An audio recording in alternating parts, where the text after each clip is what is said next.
Hi, I'm Brooke, and welcome to another success story. And today I'm really happy to introduce Aaron, who's going to tell us his story. Hi, Aaron, how are you doing? Hey Brooke, thanks for having me on.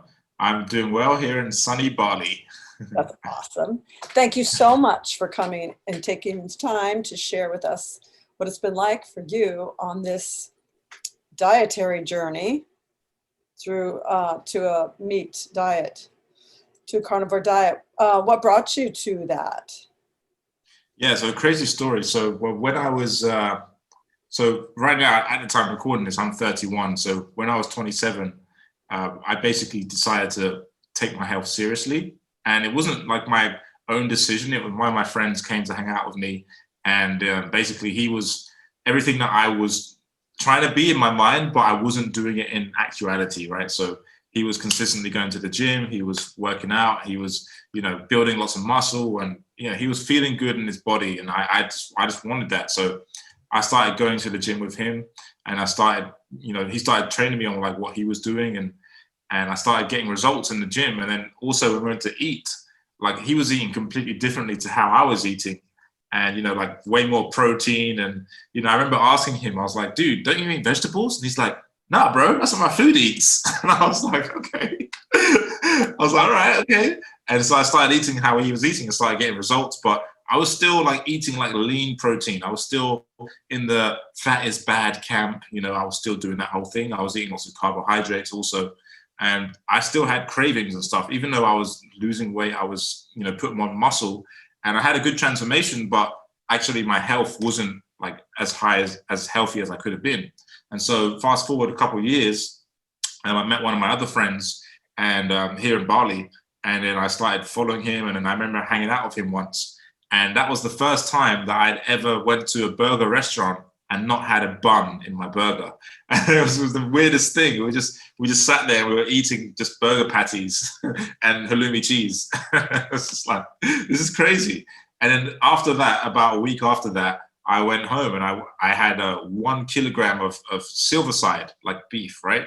I just roasted it with my mom, and she had 500 grams. I had 1 kilo to myself, and I wasn't hungry for 20 hours after that. And I've been doing intermittent fasting for 2 years up until that point, but I hadn't eaten a meal and not feel the hunger for 20 hours. Like I was feeling amazing for 20 hours after I had 1 kilogram of beef in one sitting.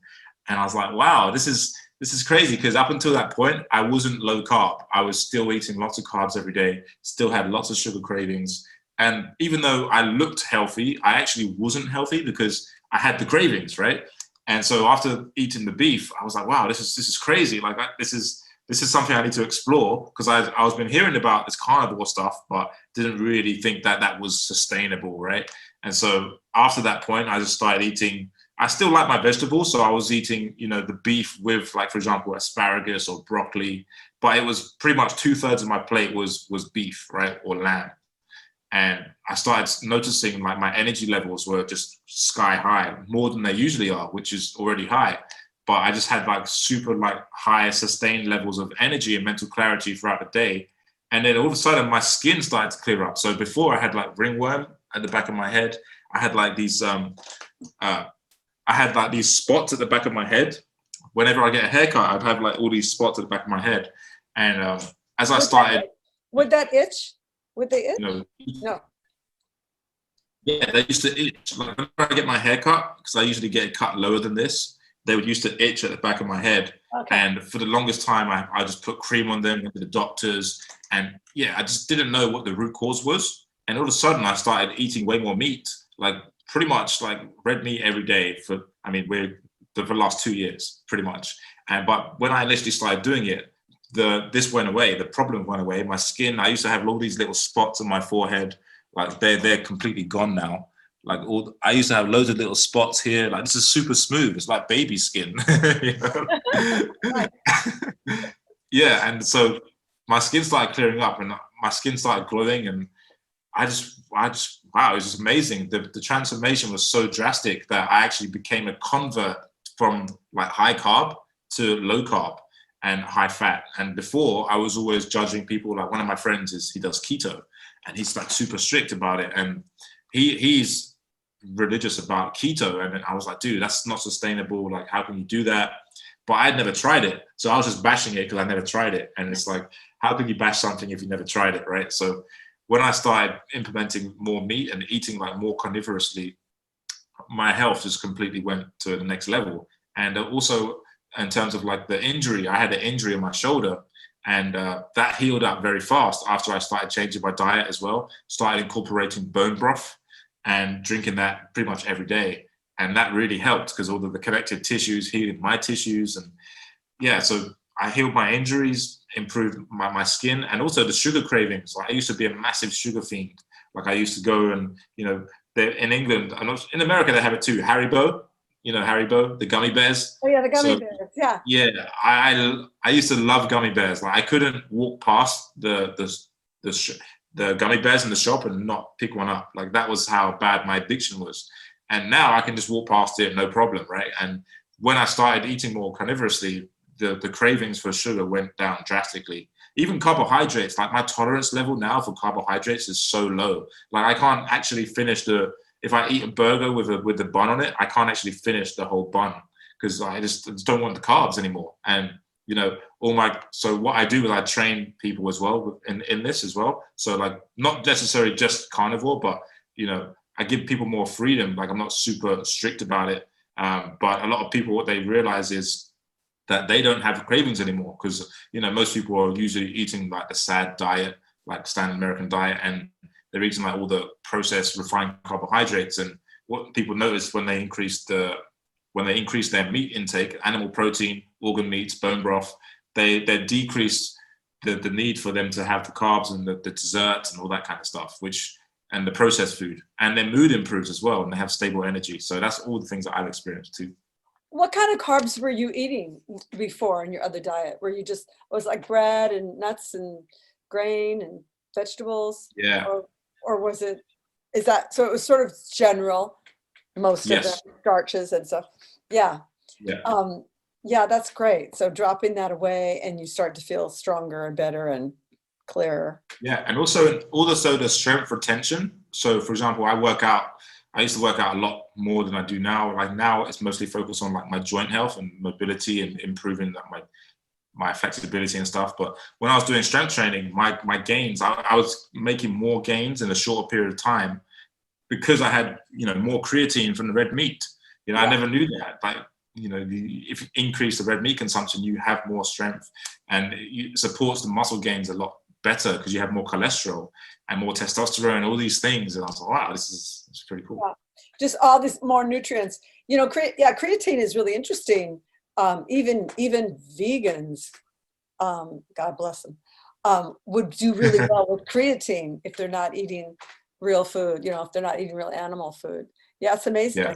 And I don't think it's even toxic, even in large doses. So yeah, so you're getting all these nutrients, and so you're feeling stronger, and you dropped problematic, quite possibly, usually problematic plants. And then it's just sort of full steam ahead, it seems, dropping. Yeah, and now it's, you know, it's made nutrition very simple because before I was already in the health space and I was preaching to people low fat.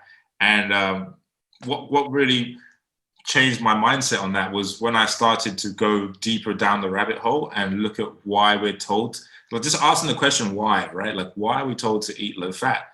And where does this come from? And I went down that whole rabbit hole, and then I started to realize, oh, wow, we don't actually need fiber. Oh my God, we don't need fiber. What the hell? Like, I've been told all my life I need fiber. Like, I need fiber to poop. It's like, actually, no, removing the fiber helps you poop. And I was like, what? So, for example, I had one of my clients, he had IBS, and he was told by his doctor to increase his fiber to poop. And that wasn't working. He was on laxatives for 6 years. And then he worked with me, and literally all we did, the simplest thing, it was just, hey, eat, because he couldn't afford steak. So I was like, hey, eat ground beef every day. Yeah. And that was it. And then he was pooping regularly, just eating ground beef every day. And he didn't have to use his laxative that he was using, that was prescribed by his doctor for 6 years. And he immediately stopped using it. Laxative for 6 years. That sounds terrible. You know, yeah. 6 years. Good for him. Yeah. And also not only low fat, but the types of fat, the types of fat that people eat, polyunsaturated fatty acids and the heart healthy fats, the oils, the vegetable oils and Yeah. stuff that are just Yeah. so damaging to us, for us. But here in Bali, for example, if you're eating out with cheap food, not many people understand about seed oils and vegetable oils. Like people Right. just think, oh yeah, you need oils to cook. Just use this oil. Right. It's like you have no idea what that's doing in your body. That's crazy. Yeah. I mean, really, it's so true. Almost every restaurant you go to around the world, they're going to be using crappy oil. If we could just get that to change, it would be such a huge improvement on everybody's lives. Yeah. Everybody's So, diet. for example, here, like one of my friends, he trains jiu-jitsu with me. He's the owner of one of the restaurants here, and he's really health conscious, and he listens and he's open-minded. So he serves his dishes with ghee butter. Oh, So great! ghee butter, yeah. And Yeah. you can choose like other oils, like it's just amazing. And Oh, he has a carnivore bowl on his menu, and it's just it's slow cooked beef, egg, chorizo, sausage, and bacon. It's That's brilliant. fantastic. And that's in Bali. Yeah. Bali is usually the plates are beautiful with beautiful fruits and beautiful vegetarian fare, It's definitely becoming more carnivore. That is great that he's like Yeah. switched up his cooking fats too for you. That's awesome. Yeah. So it doesn't sound like it was really problematic for you to make that change when you made it. Yeah, but I mean, if I was still, eating the carbs, I'd still have the cravings, and that actually I was eating quite a lot of junk. That's the thing, right? Like in the fitness space, people look at people that have a great body, and they look at what they're eating. They're like, oh yeah, like you have like 600 more calories left in your day. You can eat chocolate and stuff, but they're actually eating a lot of junk every day, right? It's just that they're training so intensely that their body looks good, but their actual health is not good, right? And this is the distinction that people don't make, is you can look great, but like, for example, the vegan bodybuilders, they're just like drinking powder all day, right? Like, so it's like, what is health? And I actually want to eat most of my nutrients and not have to supplement with that much, Yeah. So you can look great for a while, and then bad habits catch up. Yeah. You lose your teeth and all kinds of things, Yeah. And exactly, like when you're eating that kind of way, that, all right, this has like a expiry date on. I can't be eating like ice cream every day, like there's something in the back of your mind that tells you that, but you still do it anyway. So I'm happy now because I have like a good trajectory. Like I know that if I just keep eating this way, it's going to improve my health. And one of the things that happens, obviously this, but the LDL goes up, right? And that's like a whole rabbit hole in itself of the cholesterol myth about why cholesterol doesn't cause heart disease. But for people that I help, like they get triggered, and they get alarmed by that. They're like, oh my God, my LDLs are high. Like, oh my God. And they're freaking out. But it's like, it's actually not, it's not a problem, because it's not a problem. You need that cholesterol. Exactly. Yeah. I think if it doesn't go up, then that might be more of a problem. And maybe you have some liver problem or something. No, because you need cholesterol to make all kinds of a precursor to all kinds of other hormones. Right. So that's good. Yeah. So you mentioned your mood a little bit. Tell me a little bit more about that. Yeah. So I used to have the mood swings, right? Because I was on the carbs, like blood sugar roller coaster, spiking my insulin, all that kind of stuff. And so when I started eating more carbs and doing intermittent fasting, I was still getting very, very hungry. And once I switched to eating more animal based, then the mood swings went away. Like I don't have the mood swings. Even if for example, one time I remember, so we have a Brazilian barbecue here in Bali, and it's amazing. It's like super cheap, and they just come around with the meat. Oh, and that sounds so nice. Yeah, that sounds so good. And so we fasted for 24 hours, me and my friends, before we ate that food.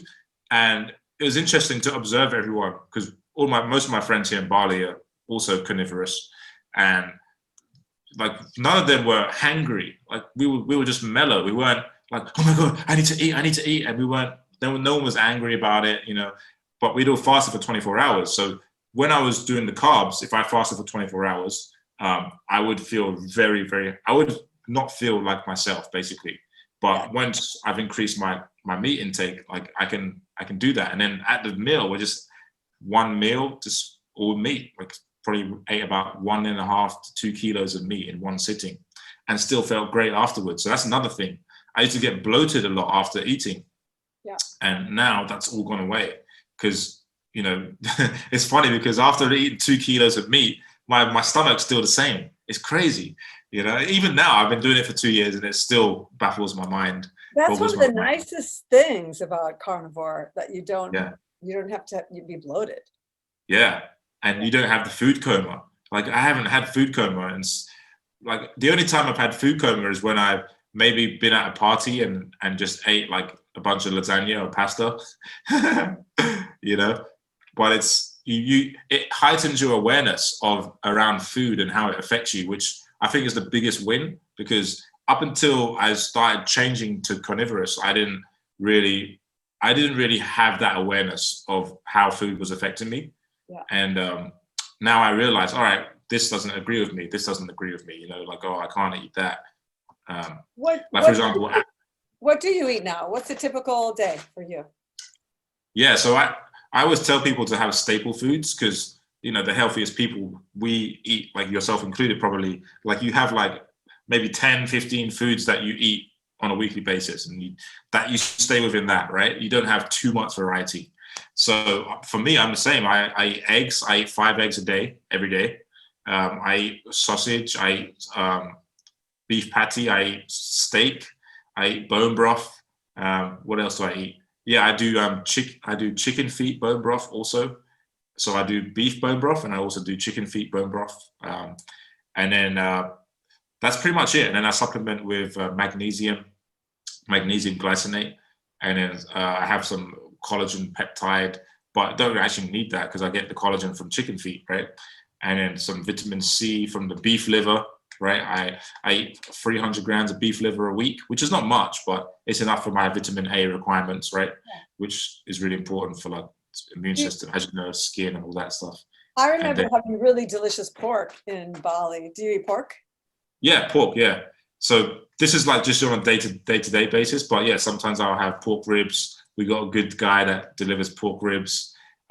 Oysters, I eat oysters. Oh, because nice. that's another thing where like the seafood, I get the delivery. So prawns, oysters, what else? Yeah, that's pretty much the staples. Avocados as well. I really like avocados. And then I drink coconut water every day because I train, so I need the electrolytes, and I put a teaspoon of salt in my water to top up my sodium levels, because here in Bali it's so hot, you know, I'm sweating so much, so I need more sodium, especially on low carb, you know. Yeah, the coconut water has a really nice high amount of potassium too, Yeah. and some good sugars for, you know, your liver. Yeah. If you're, you can use that, you know, use a bit of that fructose for your liver. That's cool. I love Bali. I've forgotten how tasty the food is too. That is so great. It sounds like you're just, it's pretty easy for you to do. Yeah, it's pretty effortless, you know. And one of the things that people look at me and they're like, oh, well, do I have to eat exactly like you? I'm like, no, you can have other things, you know. Like, it's just, this is what works. This is what I like. It's very simple. Like when I was growing up, having the food that I eat every day, for example, my first meal was like 5 eggs, sausage, burger patty, and halloumi cheese, and bacon. Oh, I forgot to mention bacon. How can I forget bacon? and bone broth, right? So that meal, when I was growing up, that was like a treat once a week on a weekend, to have a big cooked breakfast. You know, every morning and throughout the week, you would just have your milk with your granola or your cornflakes or your Cocoa Pops or Fruit Loops or whatever. And that was my breakfast, you know? Was this in London? Yeah, in London, yeah. That's how I was raised, the low-fat diet, skimmed milk. And it's funny to look back at it now. when you had this grilled breakfast once a week, did you also have grilled tomatoes with it? Because I Yes. remember in London, you have grilled tomatoes with that breakfast. Yeah. Yeah, that's right. Yeah. Grilled tomatoes. Yeah. Wow. But so that would just be a special thing. That'd be like a weekend cooked breakfast. Yeah, and I remember when I'd wake up, I would smell it because the smell would travel up the house. So I would smell it, and that would be like the best smell I'd smelled the whole week. Yeah, And now to think now I'm eating like that every day, yeah. and because I understand that it's not harmful to your health, and it's actually better than eating the milk with the Fruit Loops. Yeah, yeah, the fruit, especially the Fruit Loops. I mean, milk's okay, but it's those Fruit Loops. Yeah. Is there? But yeah, that's another thing, right? It wasn't raw milk. It was just like Right. it was basically dead milk. It's like, you know, the milk you get in the store, low fat, skimmed. Yeah. Does Bali have much dairy food? You had halloumi. Yeah. You said. Yeah. We have halloumi cheese. We got raw cow's milk, which is good. It's actually really good. Yeah. And we've got goat's halloumi cheese. We've got what else? Well, yeah, some other dairy, but those are like the main ones that I buy. Yeah. Oh, good. Yeah. So they have that whole range. That's Oh, awesome. we got like organic yogurt, like a raw yogurt and stuff like that. Oh, nice. Raw Yeah. kefir, yogurt, milk. That's great. Kefir, all that stuff. Yeah. So maybe it's pretty easy to be carnivore in Bali. Yeah. I mean, because I'm carnivore, right? And this is like what I do every day. So I know all the best places to get all this stuff. So I pretty much got it figured out. Yeah. Really great. And so your skin, you clear up your skin. Did you also lose weight? Yeah. So I was already lean. So what it did is it helped me effortlessly maintain. So I was injured for a year and I wasn't training. So what I was doing was the fasting and also eating mostly carnivorously, right? Every day, like I'd say 80 to 90%, and red meat every day. So basically like the bone broth, like the meat, the eggs, the bacon, those are like the four staples in what I eat. And that was and the beef liver as well, but that's like here and there. It's not constant, right? Like now it's constant at 300 grams a week, but back then it was that was keeping my weight stable. And this is another thing, right? Like most people, when they get injured, they pack on the pounds because they're not, I would say, eating carnivorously because they're not feeling full. So they have to go and eat the junk food to feel full. And it's that cycle. They never feel full because they're always eating energy instead of nutrients. And so definitely going more animal based has helped with the maintaining my weight and not gaining weight whilst I wasn't training. Yeah, and it really helps with injury recover. I mean, I just noticed myself, or recovery of even no matter what your workout is, you could do it the next day again. Yeah. Yeah. Yeah, exactly. That's another thing. Yeah. Meat really heals. Do they have blood in like blood sausage or blood cubes in Bali, like they do in Asia? Not so much, but in Thailand, yeah, like you mentioned. Yeah, it was great. Thailand, I love that blood cubes. It was like cubes of tofu, except that it was blood. I love that. Yeah, in Bali, not so much. Like I've been eating some local food. I rarely eat local food. They have good pork here, very good pork. But in terms of like the blood cubes, they do have it, but I just don't go to those places much. They did have good pork. I remember they had the suckling pig everywhere with really skin in Bali. It was so good. Yes. Nice. Yeah, Bali has a lot of good meat. Yeah, I didn't realize that actually because all the dishes were beautiful fruit plates when I was there. It sounds great. I also have that too. Yeah. Are there many? So you have a few carnivore friends there. Yes. Yeah.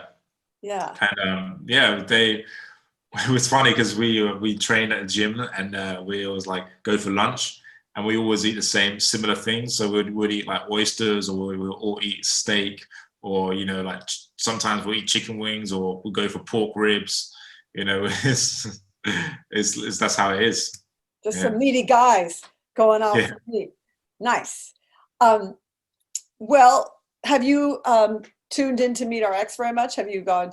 have you sort of gone to any of those meetings or checked out the group, or have you utilized that MeatRx platform much?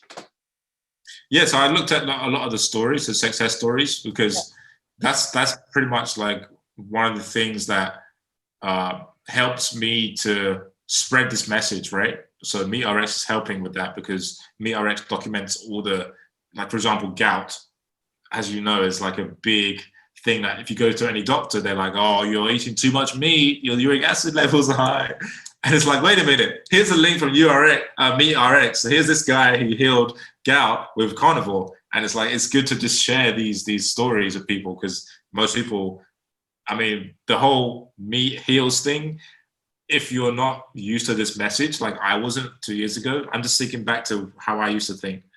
I would have shut it down, because why would the government not tell me this information?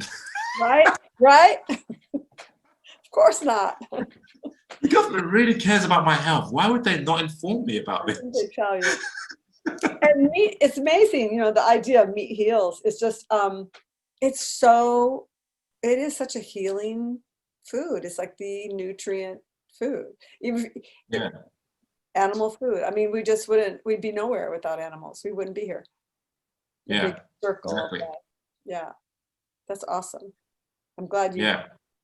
found yourself in the big circle of life of carnivore. I'm glad for MeatRx actually, because you know this is spreading the message of you know longevity and health for people that want to listen, people that have gone down the conventional route and they haven't found the results they wanted, and now they're looking for alternatives, and now they find, oh, I can actually eat meat and cure all of this crap that I've been taking meds for my whole life. It's pretty simple, actually. Yeah. Yeah, of nutrient dense foods. Yeah. Yeah, exactly. Yeah. What would you so you do some coaching. So Yes. so what do you tell people who are just getting started? What are some of the things that you encourage them with, or some of the tips for them when they just get Yeah. started? So in my experience, most of the things are habit based. So, you know, first of all, they have to like meat. That's a prerequisite, right? Like if they don't like meat, then can't really work together. Yeah. And then secondly, it's If just they don't like meat, they just have to not eat for a day or two, and then they'll realize, oh, I really like meat. They're not hungry enough, maybe. That's a good point. That's a good point. Yeah, so it's just easing them in, right? So for example, one of my clients, he was an ex-vegan for 5 years, and they have to get to the point where they've exhausted everything else, right? Like everything that's not meat, like he's tried all that and it didn't work for him. So now he's like, all right, probably got to try eating meat. And then he did, and he started losing weight, which he had a belief that he couldn't lose weight before, because he tried the meal replacement shakes and all that kind of stuff and the vegan diet, and he was actually losing lots of energy. His sleep was poor. So yeah, just really slowly introducing them to meat, because some of them, you know, as you know, like if you come from a low-fat background and you just start eating a bunch of fatty meat, then you might have issues like the adaptation phase and all that kind of stuff, maybe diarrhea, excess diarrhea, all that stuff. So it's just helping them, like coaching them through that, and you know, like helping them understand that this is normal, and then your gut health is going to improve, like gut bacteria is going to start changing, so it's going to start craving less carbs and less dessert, and you know, you won't get so turned on by dessert and carbohydrates and stuff like that. And the mood will stabilize. So yeah, it's just coaching them step by step, really, and yeah, helping them track and see, like, all right, how much meat does it take for you to be full, and getting that awareness. Like for example, one of the things I like to do, because they like to eat out, so having them understand that a 250-gram steak is not enough to fill them up, and having them experience that for themselves. So they know, all right, I actually need like 350, 400 grams to fill me up if I'm going to be full for a few hours after this, you know? Yeah. Yeah, that little tiny little steak it's not really going to do it. Especially when that's all you're going to have on the plate. That's right. That's right. Yeah, very good. Yeah. Oh, well, it sounds like it's really working out for you, and I'm really glad that it is, and that It's awesome. you're able to, you know, influence the people around you, help them. Yeah. Yeah, and another thing is, so one of the things I'm doing now is focusing more on like the symptoms of low testosterone, and that's obviously like to do with not eating enough meat and all that kind of stuff, not having enough saturated fat. And most men, to target more men, they wonder why their testosterone's low, but they're eating like soy, they're lots of estrogens and all this kind of stuff and low fat. They're, watching their cholesterol and they wonder why they got low testosterone. It's just a simple, like you said, simple solution. But it's a huge deal for men. It's really yeah. for them to have that permission to like, most men actually really like beef, steak, meat. But it's been so denigrated, and it's great for them to have that permission to just go for it and eat lots of meat, and then to see this response from their bodies and how they feel once they start really getting a nutrient dense diet and not eating soy and polyunsaturated fatty acids, not eating seed oils, but really eating red meat. It's great. It's really great to see that. Yeah, and that's great to see that. It's sad because, for example, like my father is one example. He listens to doctors and all that kind of stuff, and he's slowly starting not to listen to the doctors because what they're saying and what I'm saying and what other people, for example, like ShawnBaker, like what they're saying is like completely contradiction to what the doctors are saying. And the Meat RX, for example, has the anecdotes to back it up. So my dad's starting to think, oh wow, yeah, maybe I should start eating more red meat, So did he then? Yeah, he's starting to slowly, but it's a process. Yeah, well, good deal. He has to believe it. I can't tell him, No, but I mean, you can't really, you could just suggest that someone does it for a few days, and usually you can kind of tell. I mean, I could tell. Yeah. I can tell right away. Yeah. Like, whoa. Yeah. This is nothing like they said it was going to be like. I'm not bloated. I feel great, and I just ate a huge steak, and that was it. And I didn't eat anything else except another steak, and it felt great. Right.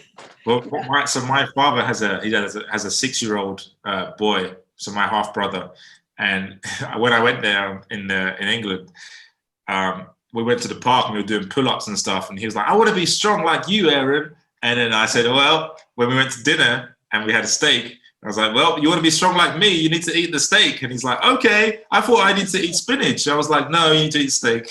I remember that spinach thing. Yeah, I remember. Very good. Yeah. Well, thank you so much, Aaron. It's great. It's a great story, great success, great encouragement. Love it. Yes, thank you, Brooke. Yeah. And you're going to be there in Bali for a while longer?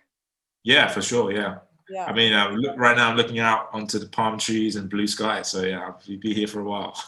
Beautiful Bali. Yeah. Well, thanks again, and Carney on. Thank you very much. Yeah, it's great to meet you. Thank you.